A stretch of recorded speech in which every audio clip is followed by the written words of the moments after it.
Bismillahirrahmanirrahim. Alhamdulillahi hamdan katsiran thayyiban mubarakan fihi kama yuhibbu rabbuna wa yarda.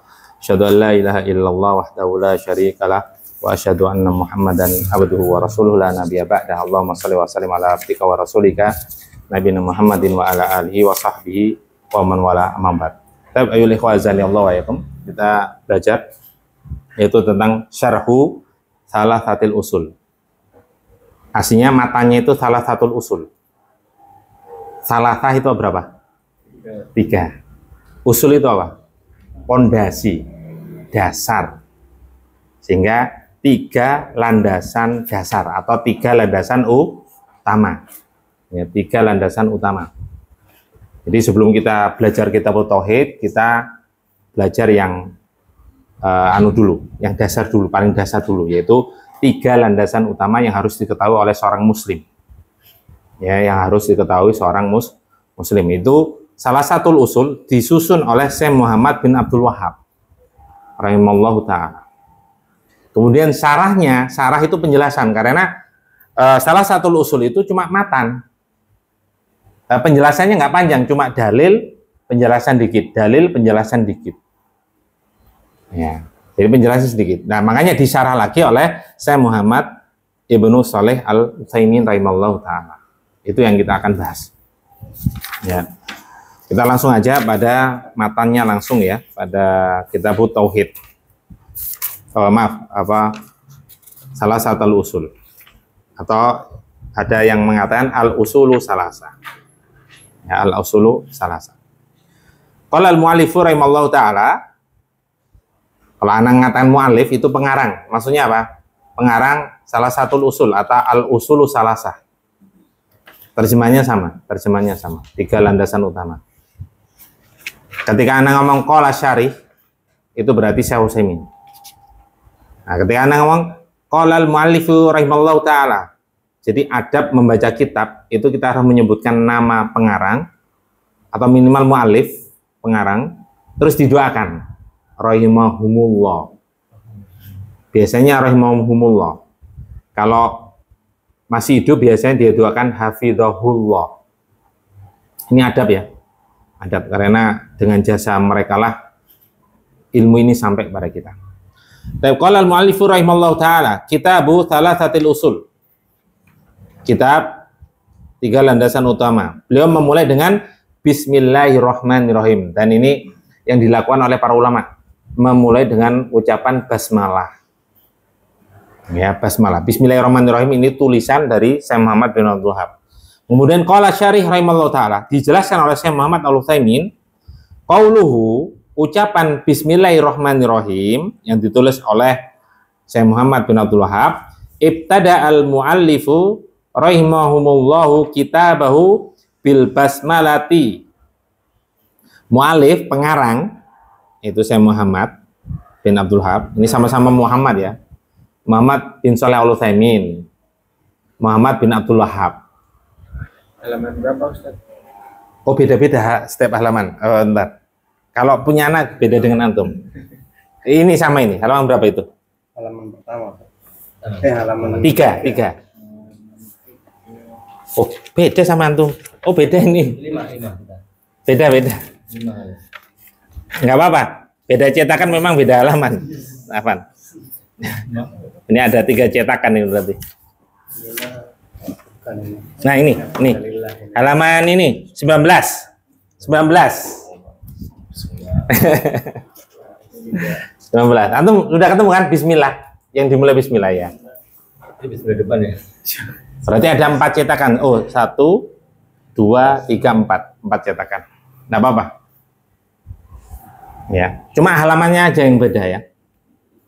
Nah, di situ kan Syekh itu memulai dengan ucapan bismillahirrahmanirrahim. Kemudian dijelaskan oleh Syekh Al-Utsaimin, ibtada al-muallifu rahimallahu ta'ala kitabahu bil basmalati.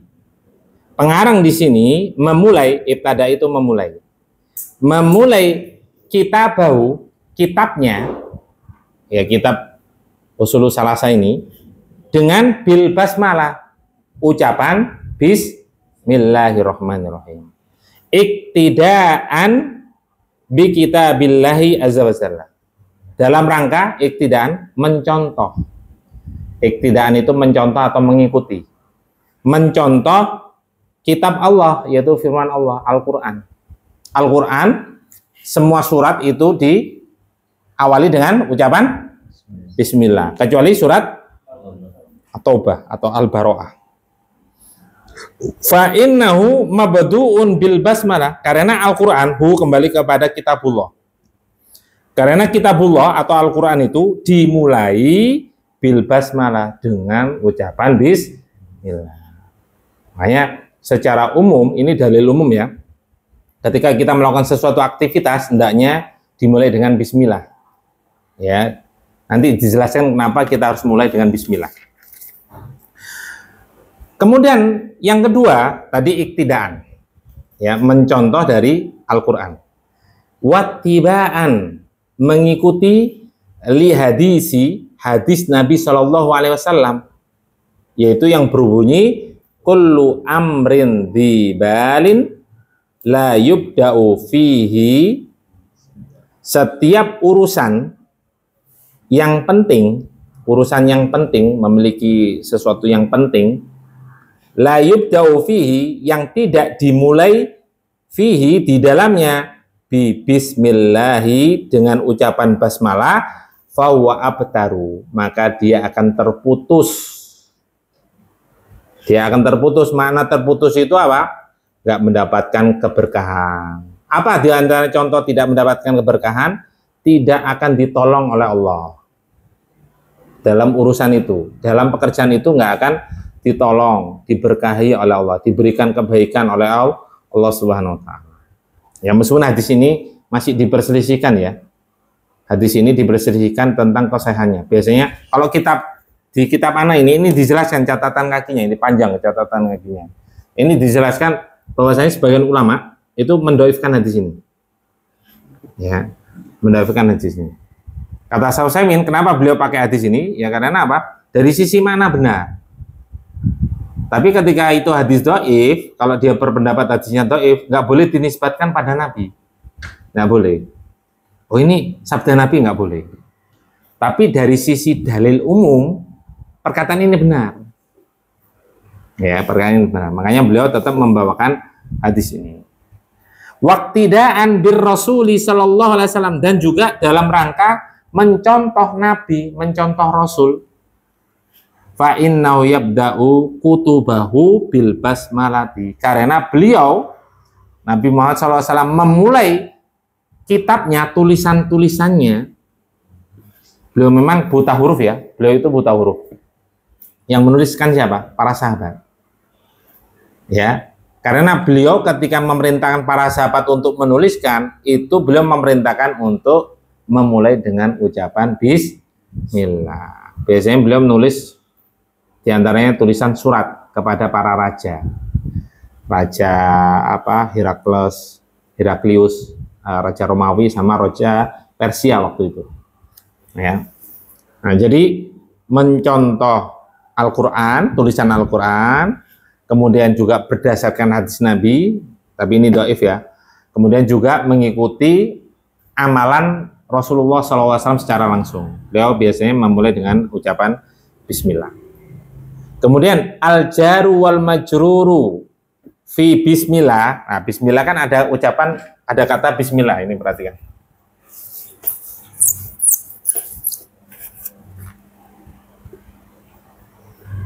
Nah, perhatikan. Bismillahi. Ini ada berapa kata bismillah ini? Ada berapa kata? Kan kata dalam bahasa Arab ada 3 tadi. Ada berapa kata ini? 3, Pak. 1. Pak, huruf jar. Ini huruf. Pak, huruf jar itu, ini huruf jar namanya. Huruf. Kemudian ismun. 2. Ini 1, ini 2. Kemudian lafzul jalalah 3. Berarti ada 3 huruf. Paham ya? Jadi ada 3 huruf. Ini ismun aslinya. Alifnya kok dibuang? Ya, karena hamzah wasol. Dia hamzah wasol. Bismillah. Bismi itu namanya jarun Jarun. Kenapa dikatakan jar? Huruf jar. Huruf jar itu banyak. Ada bi, fi, min, an, apalagi ila. Nah, nanti dipelajari dulu kok. Jarun wa majrurun. Ya. Jadi ini terdiri dari apa? Huruf jar, dan majrur. Majrur itu apa? Kata yang dimajrurkan. Karena setiap kata yang jatuh setelah huruf jar itu pasti namanya i'rabnya majrur. Nggak paham nggak apa-apa karena belum sampai. Ikutin aja. Jadi susunan jar dan majrur yaitu bismillahi muta'alliqun bimahdhufin yang berkaitan dengan kata yang dibuang. Itu saya katakan tadi.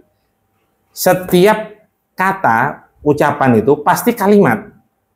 Cuma nanti ada orang Arab yang mengucapkan sebuah kata itu kadang nggak disebutkan lengkap. Seperti na'am tadi, na'am kan tidak lengkap itu. Tapi kalau kalimat yang sempurna itu dibuang. Begitu pula pada bismillah ini ada kata yang dibuang. Takdirnya adalah sebuah pekerjaan. Contoh, Ana mau nulis nih, bismillah aktubu.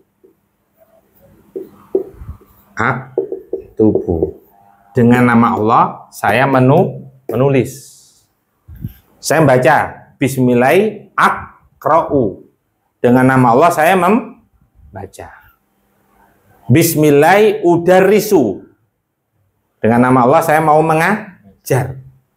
Jadi, ada kata yang itu takdirnya kata kerja yang dibuang. Sehingga takdirnya itu disesuaikan dengan aktivitas yang kita lakukan. Makanya ketika antum baca bismillah itu sesuaikan dengan pekerjaan antum. Antum mau belajar nih. Bismillah udarisu, saya adrusu. Bismillah adrusu. Antum enggak paham bahasa Arab, bahasa Indonesia aja nggak apa-apa. Ya Allah, dengan nama Allah saya mau belajar. Ya Allah, mudahkanlah saya. Ya, jadi gitu. Jadi ucapan bismillah itu sebelum memulai suatu kegiatan apapun itu, kegiatan yang baik. Ya. Karena di situ bismillah pasti ada kata kerja yang dibuang sesuai dengan yang kita kerjakan. Mahdhufin wa huwa fi'lun mu'akhkharun munasibun lil maqami takdiruhu bismillahi aktubu au usannifu. Jadi takdirnya nanti bisa aktubu. Usannifu itu saya mengarang. Makanya saya di sini memulai bismillah dengan nama Allah, saya mau mulai ngarang kitab. Itu maknanya. Nggak paham nggak apa-apa. Wa qaddarnahu fi'lan, kita takdirkan dengan kata kerja. Li'annal asla fil amal af'al. Karena hukum asal dalam melakukan suatu kegiatan itu pakai kata kerja. Makan harus pakai kata kerja. Tidur itu kata kerja.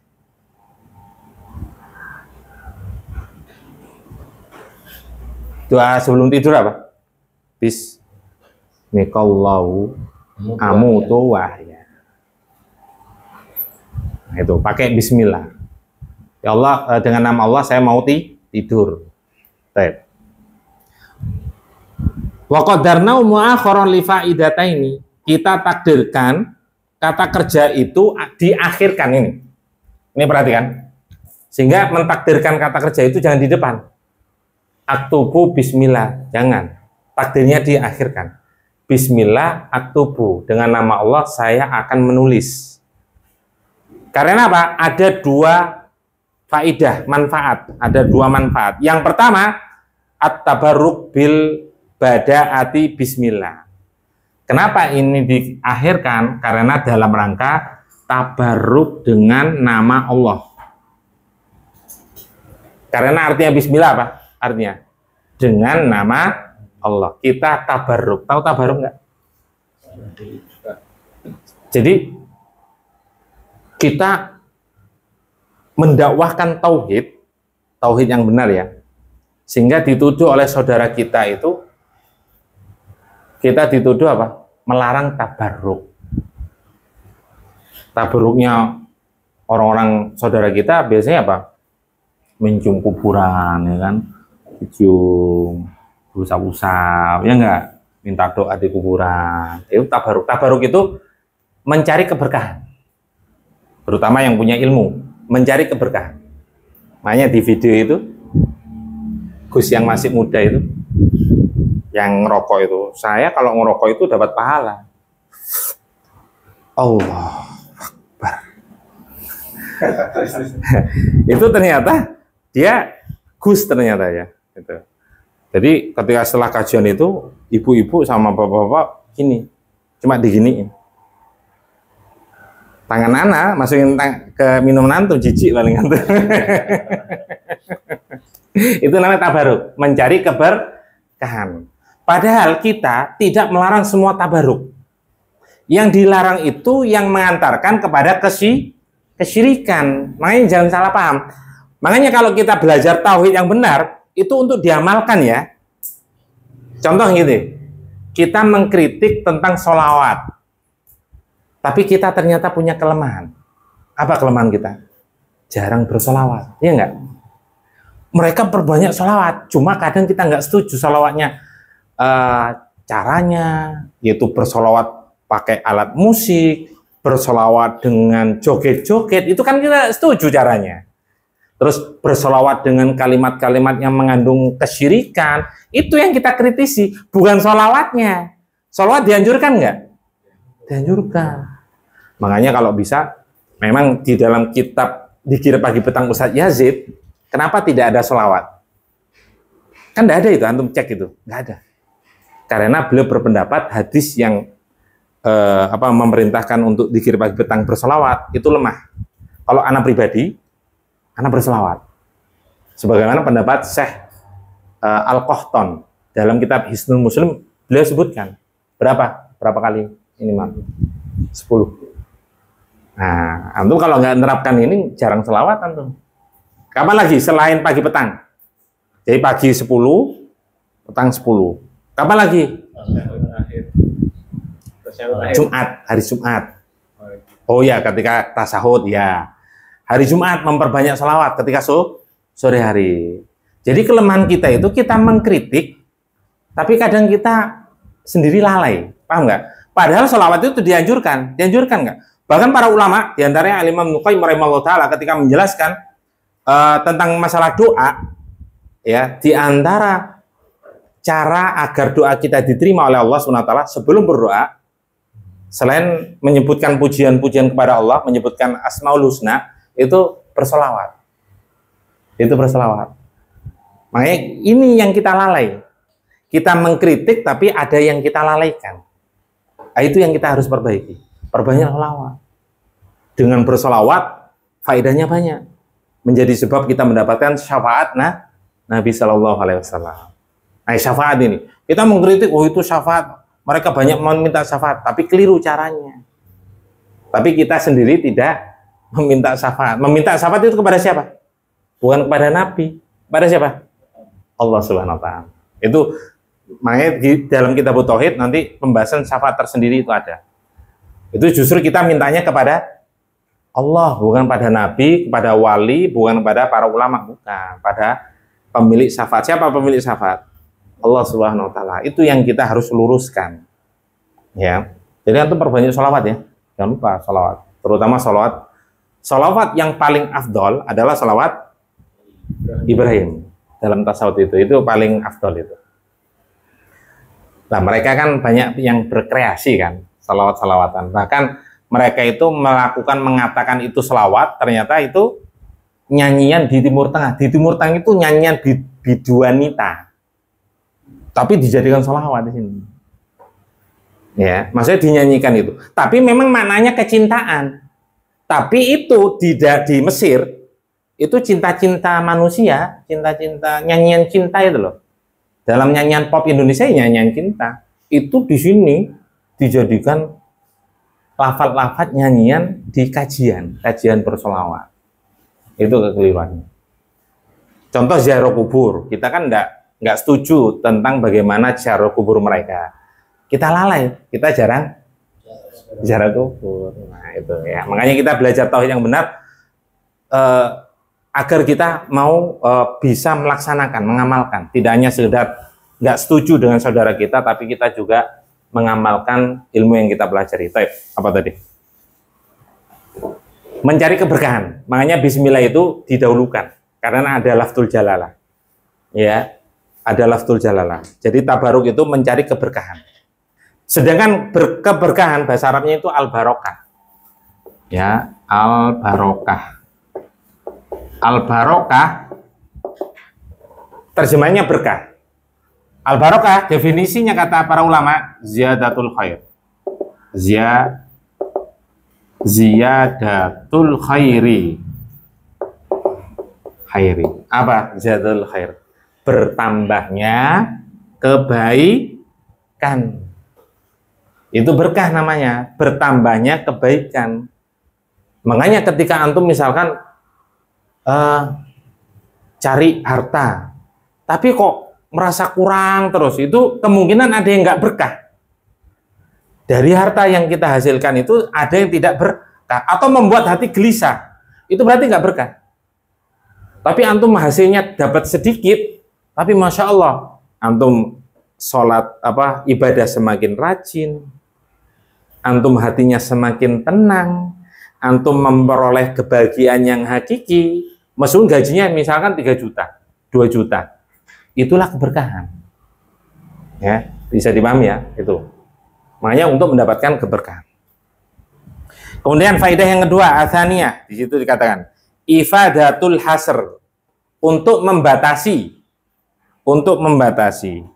Maksudnya membatasi apa? Membatasi sebuah kegiatan ini, sebuah kegiatan. Sehingga ini diakhirkan karena membatasi apa? Amalan itu, pekerjaan itu. Bismillah aktubu, berarti membatasi hanya menulis. Ketika antum mau, misalkan kalau belajar ya, bismillahi adrusu, dengan nama Allah saya mau belajar. Nah, kalau belajar ini umum ya, bisa menulis, bisa menghafal, kan, bisa membaca. Itu kalau belajar. Jadi sebutkan pekerjaannya. Kalau antum nggak bisa bahasa Arab, dalam hati aja. Misalkan antum bismillah mau minum, ya dalam hati mau minum. Bismillah, mau minum. Bismillah mau belajar.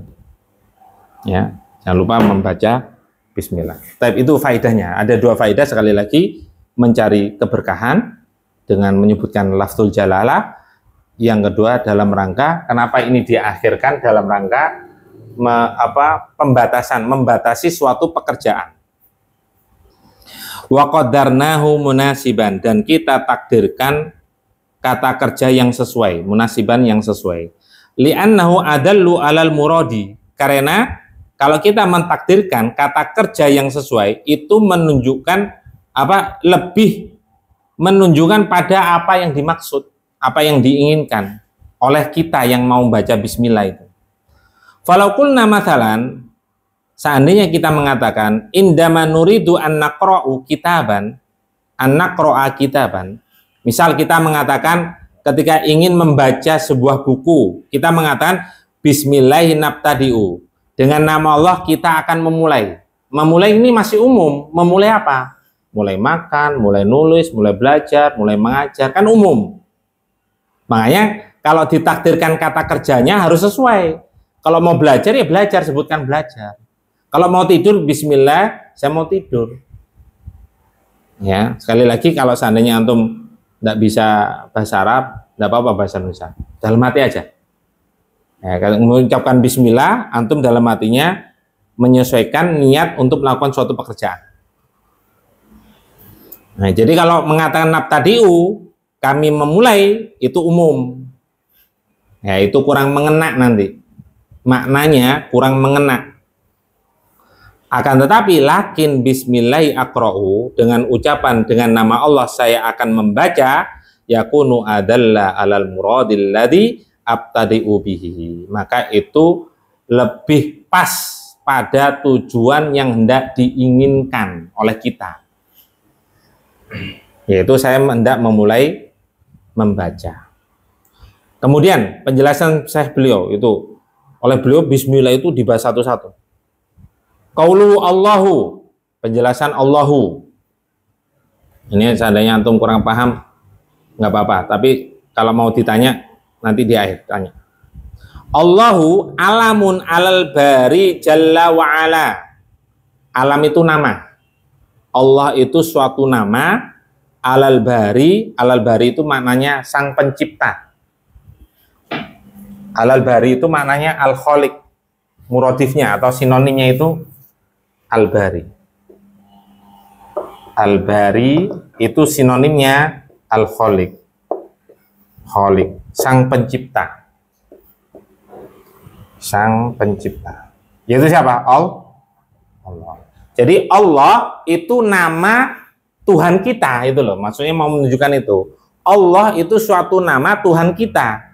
Wa wal ismul ladzi tattabi'uhu jami'ul asma. Ini loh. Kalau al-bari al-khaliq itu apa? Kan ada asmaul husna, ya kan? Ini termasuk asmaul husna.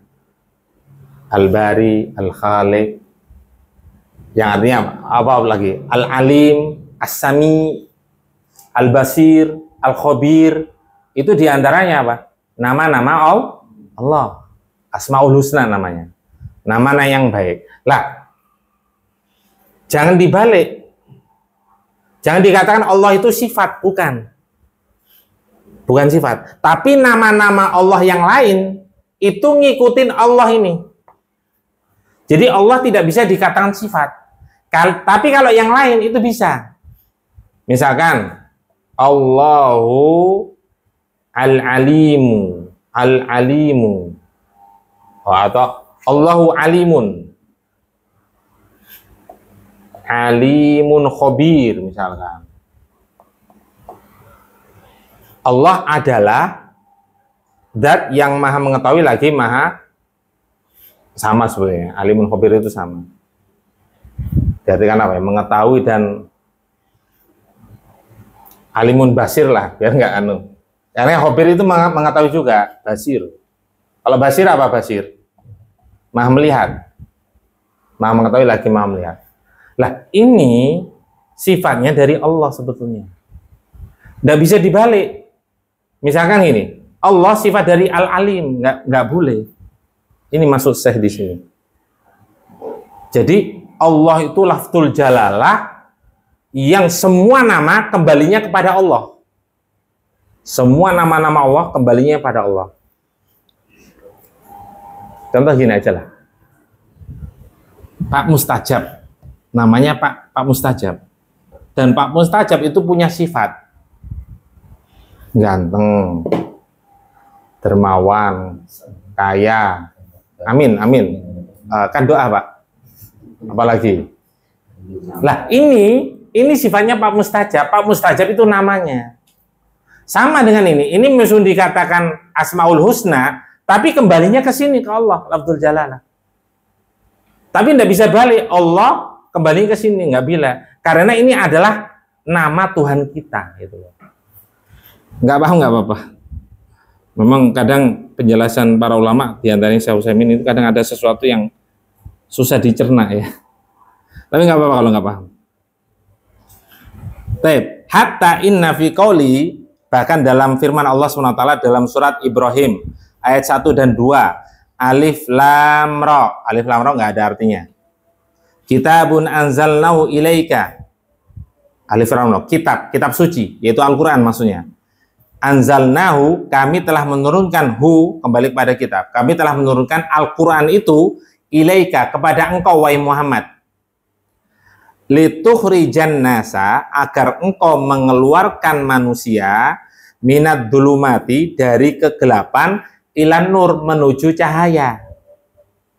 Bi'tani rabbihim, dengan izin Rabb mereka, ila siratil azizil hamid, kepada jalan zat yang maha perkasa lagi maha terpuji. Kemudian disebutkan Allahi. Lah ini Allahi ini kalau dikatakan Allahi apakah sifat dari Al-Aziz? Enggak, bukan sifat dari Al-Aziz. Karena Allah tidak bisa dikatakan sifat. Allah itu nama Allah, nama Tuhan kita. Sehingga di sini dikatakan atoh bayan. Yang kita belajar nanti ada atof, ada sifat, ada naat. Nah, ini namanya atof bayan. Allahul ladzi lahu ma fis samawati wa ma fil ard. Allah lah zat yang ya kepunyaan Allah lah apa-apa yang ada di langit dan apa-apa yang ada di bumi. Wa wailul lil kafirin, dan kecelakaanlah bagi orang-orang kafir min adzabis syadid, yaitu karena akan mendapatkan azab yang keras, yang pedih, yang keras. Wallahu a'lam bishawab. Karena sudah zuhur, kita akhiri. Pertemuan yang akan datang fikih ya. Pertemuan yang akan datang di selang-seling. Untuk membawa fikih. Baik, kita akhiri dengan doa kafaratul majelis. Subhanakallahumma wa bihamdika asyhadu an la ilaha illa anta astaghfiruka wa atubu ilaik. Antum tandai ya. Antum tandai sampai mana?